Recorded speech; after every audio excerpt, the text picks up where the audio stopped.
خدا کے لیے میں آپ کے پیر پکڑ کے ریکویسٹ کرتا ہوں، میری شادی میں فضول خرچی مت کیجیے گا۔ بیٹیاں کہیں میں فاطمہ سے زیادہ معزز باپ کی بیٹی نہیں ہوں،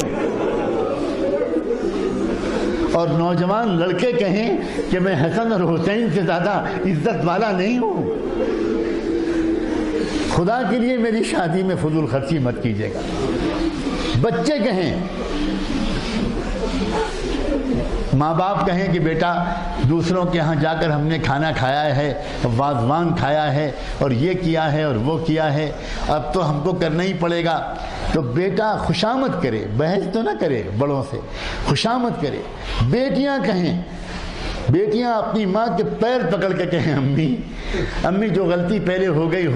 گئی، لیکن اب اللہ کے غضب کو دعوت مت دیجیے۔ اگر میری شادی بہت ٹھاٹھ سے ہوئی تو راستے میں جو بارات گزرے گی، مجھے لینے کے لیے جو بارات آئے گی اور مجھے دلہن بنا کر جو بارات لے جائے گی، تو راستے میں غریبوں کے بھی تو گھر پڑیں گے۔ اگر کسی غریب کے گھر کی بیٹی نے تکیے میں منہ چھپا کر رونا شروع کیا اور کسی غریب کے بیٹی نے یہ کہا اللہ میرا باپ بھی اگر مالدار ہوتا تو مجھے بھی تو کوئی رخصت کرنے کے لیے آتا، میرے گھر پہ بھی تو شہنائی بجتی، میرے گھر میں بھی تو سجاوٹ ہوتی،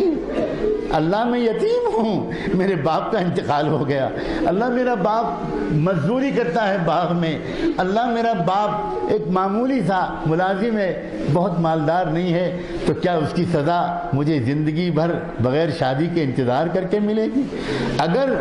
کسی گونجتی، چیختی، چلاتی، ناچتی، گاتی بارات کو دیکھ کر اور سن کر کسی غریب کے بیٹی نے 2 آنسو بہا دیے، تو اللہ کی طرف سے یہ فیصلہ ہو سکتا ہے، فرشتوں سے کہا جا سکتا ہے